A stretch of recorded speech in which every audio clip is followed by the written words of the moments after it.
Oi, gente. Bom, então, como eu pedi para vocês para falarem alguns artigos, né, de algumas patologias, eu vou fazer aqui a gravação eu falando sobre 3 artigos. A primeiro é esse de fístula labiríntica, tá? Fístula labiríntica na otite média crônica colesteatomatosa. Então, esse artigo aqui, ele é de 2003, na Universidade Federal, realizada na Universidade Federal de São Paulo. Então, aqui na introdução, eles vão falar um pouquinho o que é a OMCC, né, que é a otite média crônica colesteatomatosa.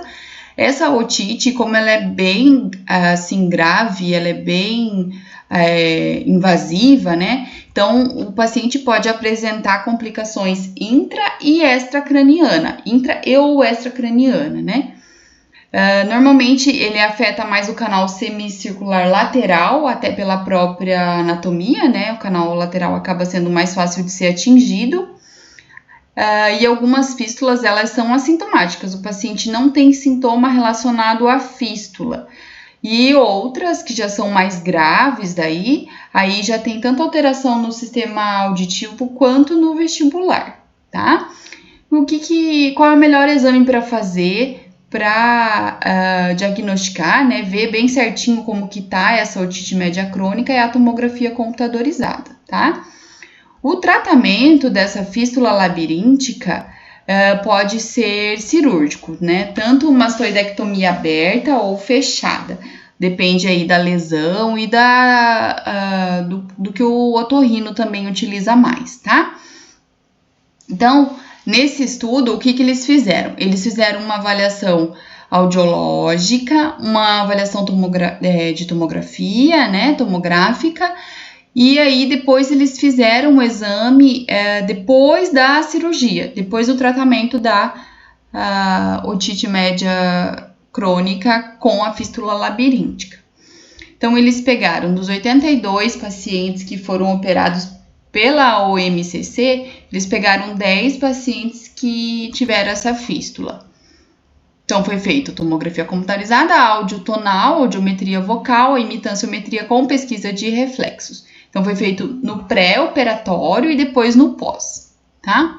Eu achei esse artigo bem interessante, bem bacana, assim, de fazer. Depois vai ter um quadro ali na frente.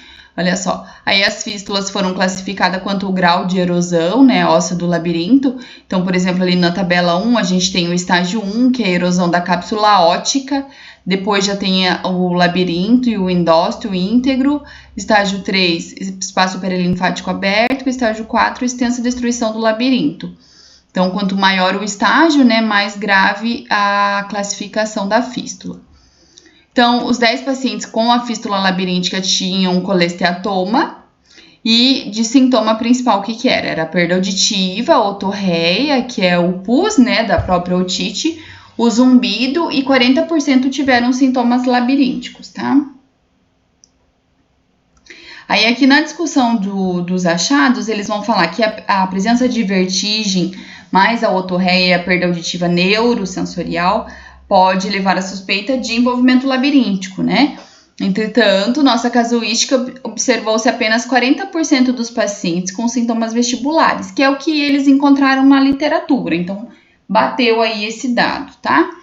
Os resultados, em conforme também com a literatura, mostram que a tomografia, quando se refere à fístula labiríntica, ela tem uma sensibilidade limitada. Às vezes o paciente pode fazer a tomografia e se o avaliador, o médico, não for um bom profissional, ele pode passar batida essa fístula aí, tá?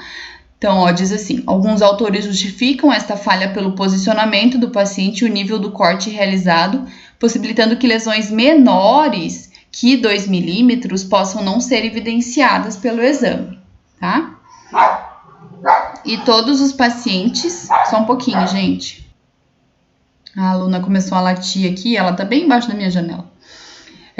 Então, todos os pacientes com lesões do endósteo maior ou igual a 3 se mostraram anacúsicos, ou seja, estavam sem audição.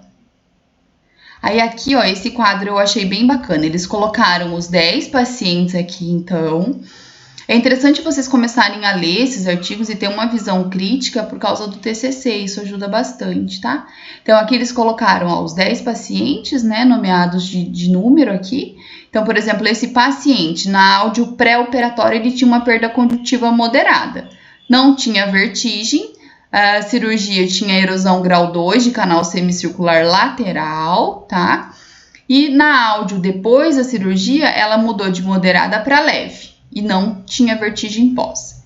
Então, aqui também tinha uma perda mista severa antes da cirurgia e depois foi para uma mista moderada, tá? E aqui aí, ó, esse aqui faltou depois no exame de pós-operatório, esse aqui manteve, ó, porque ele tinha uma erosão grau 4, então não melhorou a perda auditiva dele, porque essa erosão aqui já é maior. Perda neurosensorial profunda, esse aqui faleceu. Esse aqui ficou igual, também tinha uma erosão, ó, grau 3. Essas daqui se manteve, ficaram iguais, ó, porque intermitente, ó, ela tinha tontura e não tinha, né, melhorava e voltava, melhorava e voltava. Aqui não tinha vertigem, aqui também não, e perda profunda, mesma coisa. Tá? Então, aí os resultados, então, pós-operatórios mostraram que os pacientes que tinham fístula com erosão G2 tiveram melhora nos limiares, que foi o que eu destaquei ali em rosinha.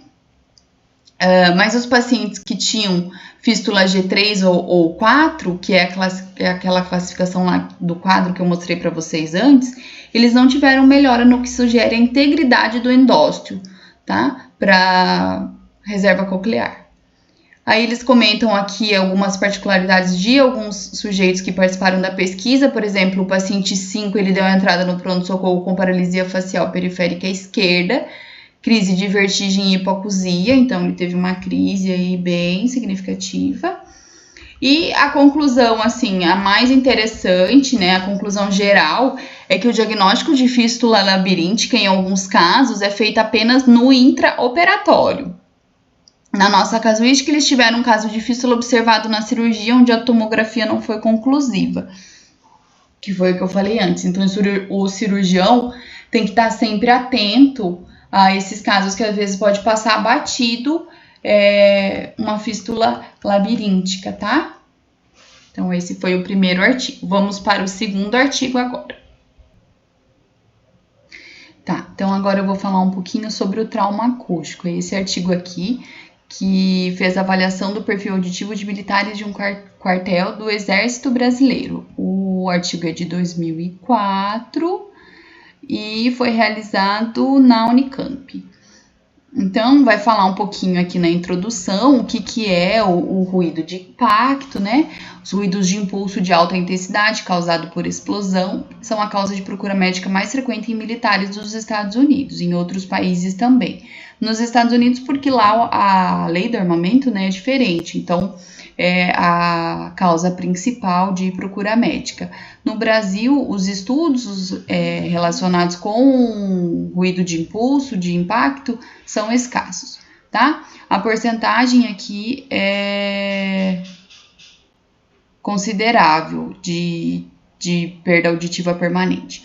Então, o que é o ruído de impacto? Que a gente já viu nos outros trabalhos, né, anteriormente. Então, o ruído de impacto ou ruído de impulso é aquele que apresenta picos de energia acústica de duração inferior a 1 segundo e intervalo superior a 1 segundo. E aí, os ruídos de impacto eles podem ser classificados em simples e repetitivos. Os simples aqueles desencadeados por manuseio de materiais, martelada ou também disparo de arma de fogo. E os de impacto repetitivo aí já são, por exemplo, as guilhotinas ou aquelas ferramentas pneumáticas que eu mostrei o vídeo para vocês. Lembra? Que o ruído é mais, né, mais longo, vamos dizer assim. Os sons podem atingir intensidade e frequência ao redor de 140 dB NPS, nível de pressão sonora, né? E mais ou menos em 2 e 3 mil Hz. Eles podem causar, então, danos ao aparelho auditivo, com rupturas mecânicas, rompimento de estrutura sensorial da orelha interna. O ruído de impacto decorrente da explosão pode causar mudança fisiológica ou anatômica temporária ou permanente na cóclea, levando a distúrbios auditivos caracterizados por mudança no limiar, dificuldade na percepção da fala e também zumbido. Então, quando o ouvido é exposto a um ruído de impulso, numa intensidade sonora de 120 dB ou superior, vai ocorrer o que a gente chama de trauma acústico, tá? E toda essa carga aí sonora, esse estímulo acústico de grande impacto, ele vai produzir lesões na cóclea, ruptura da membrana basilar, desorganização dos tecidos e células ciliadas, e clinicamente o paciente vai ter uma perda neurosensorial imediata, permanente, uni ou bilateral, vai depender daí do que causou o trauma, né, e qual que era a posição do paciente, e zumbido constante, isso sim. E em alguns casos a perda auditiva pode apresentar alguma melhora após alguns dias, ela pode melhorar um pouquinho o limiar, tá? Também pode ter rompimento da membrana timpânica, desarticulação dos ossículos e ainda lesão do sistema vestibular. O paciente às vezes pode ficar com tontura, tá? A arma de fogo, a energia mais ou menos que ocasiona é de 160 a 190 dB, então é muito alto. Quem já fez audiometria lembra na cabine ali em torno de 90 a 100 dB, é muito alto, imagina 160 a 190 dB. Então, esse estudo, eles examinaram 97 sujeitos que trabalham no quartel, né, no exército. A média de idade foi 31 anos, tempo médio de serviço de 12,75 anos. Então, eles fizeram uma anamnese, exame otorrino e audiometria. Audiometria com SRT, né, tudo completinho. E fizeram repouso de 14 horas. Então, dos 97 militares avaliados, 62% tiveram alteração nos limiares. Vou fechar a porta aqui. E 38,1% foi sugestiva de PAIR. Tá? Então, aqui eles colocaram algumas configurações das perdas, os gráficos das audiometrias dos militares. Na distribuição por tempo de serviço, a faixa maior foi de 15 anos e é onde mais teve alteração, né, nos limiares audiométricos.